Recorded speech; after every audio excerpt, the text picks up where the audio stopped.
Harry hates going to his babysitter, Mrs. Fig. When the Dursleys need him out of the way, she has too many cats, her house smells like cabbages, and her chocolate cake tastes ancient. This is out of Harry Potter and the Sorcerer's Stone, chapters 2 and 3.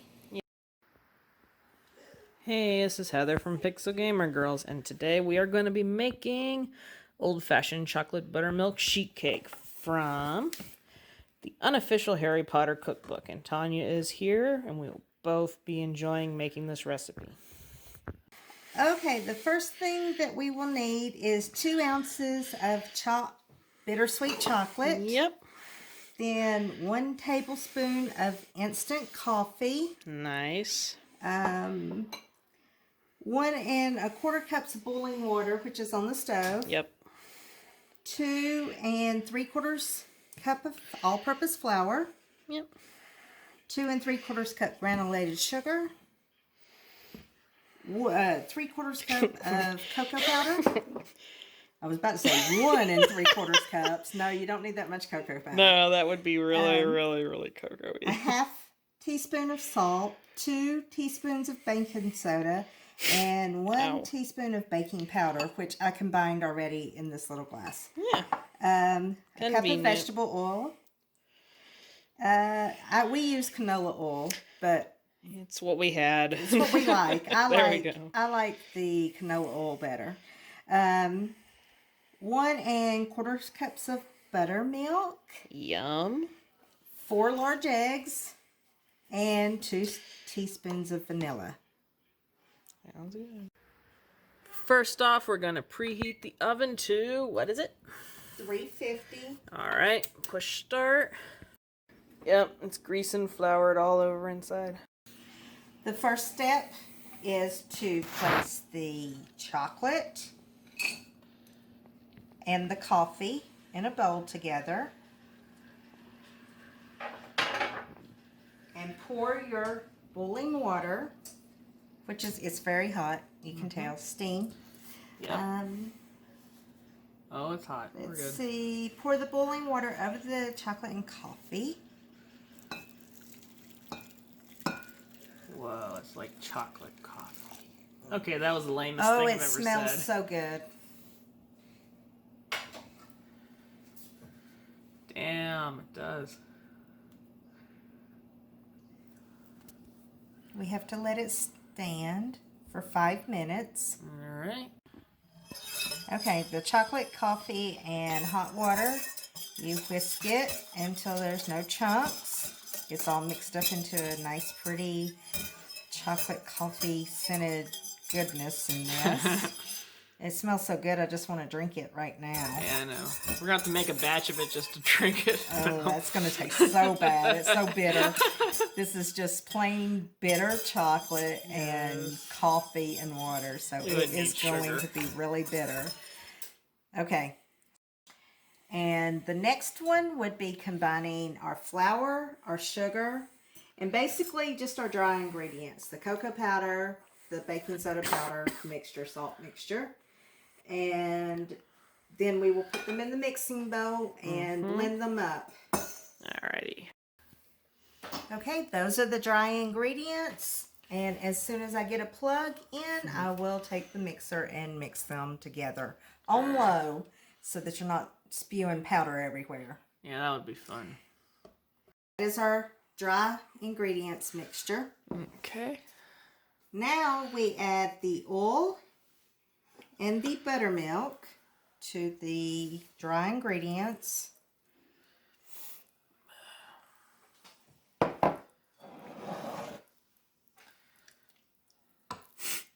Oh.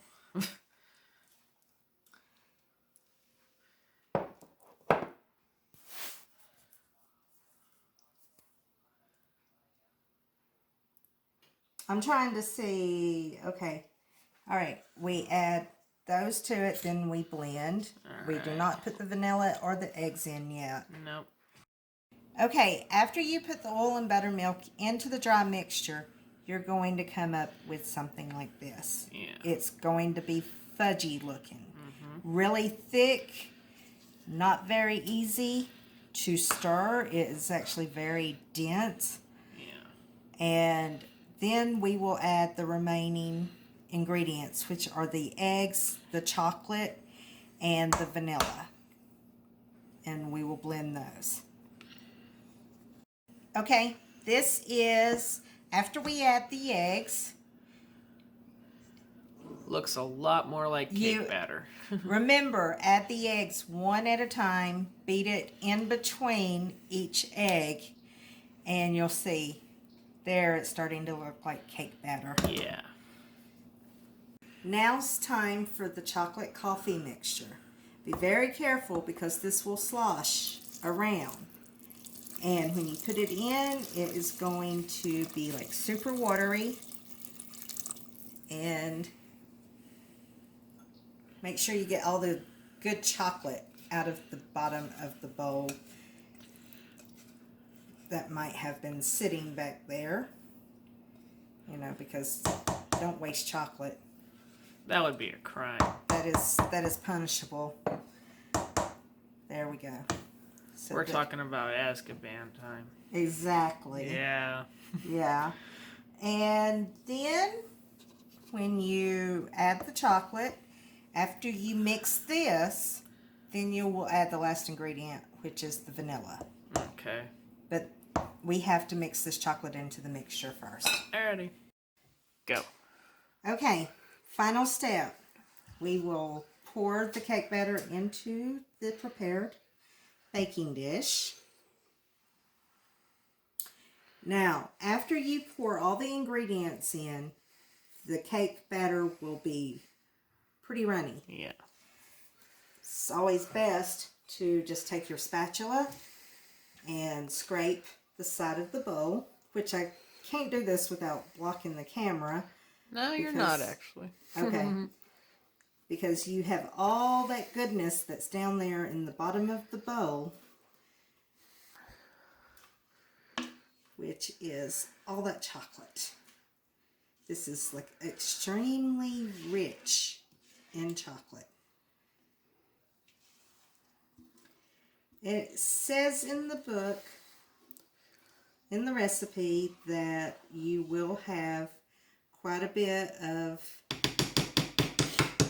stuff at the bottom of the bowl that you need to get out. And that's what I'm doing. I'm not going to put that in there. And there is the cake. You put it in the oven at 350 for 45 minutes. Now, it has to be light to the touch. And when you check it to see if it's ready, and you insert your tester, whatever it is, I usually use a toothpick. Mm-hmm. If your toothpick comes out clean, you've left the cake in too long. It needs to be almost like wet crumbles on the toothpick. Nice. And we will put this in the oven. And then we'll show you how good it looks. And we will finish it off. Okay. Okay, the cake is done. Out of the oven. Your toothpick should look like that with crumbs on it. Not clean, but with crumbs. Nice. Oh, wet and gushy, but still moist and done. Interesting. And the top of the cake, when it comes out of the oven, looks like a brain. I was about to say, it's brain cake. Yeah. Wow. Yeah, I think that's just the chocolate crispies on the top because it's, you know, it's a plain cake, no icing. Yeah. When it cools completely, we'll bring it back with the powdered sugar over the top. Alrighty.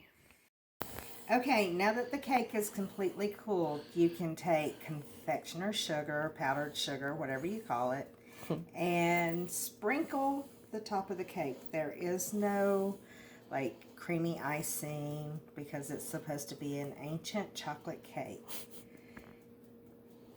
And I want it to be really nice and sweet on the top, so I'm going to do a little bit extra just to coat the top of the cake It's snowing. in the powdered sugar. I would suggest using something like a sifter or like what I'm using here, just so that you can get a nice even coating, and it sprinkles across, so you're not having clumps of confectioner sugar. Now is time for the taste test. Oh. Heather, Yeah. taste the cake. You're like one of those Fallout robots. Please evacuate the... No. Okay. Oh. I would show you Heather's face, but she's got chocolate crumbs all over it. No one's ever getting any of this cake, just me. Oh, is it good? Uh-huh. How does the coffee and bitter chocolate taste in it? You know, surprise, surprise, there's no bitter taste. Oh, okay. There is, it almost tastes like how brownies do. They have that nice, moist denseness to them. Oh, okay. But it's in a cake. So it's a little fluffier. And I know I'm probably not describing that right, but it's like the taste behind brownies, only a little more air-filled in like a cake form. So okay. Yeah, bad description. Well, there is our Harry Potter buttermilk sheet cake. Yay! Yay! I'd like to take a moment to mention the Nerds and Gamers Can Cook playlist that JPick, Odeth, and Vault Girl have going on. And if you want to see me, Tanya, Vault Girl, Quick Smoke, and so many others out there cooking, then go to that playlist and tune in to everybody.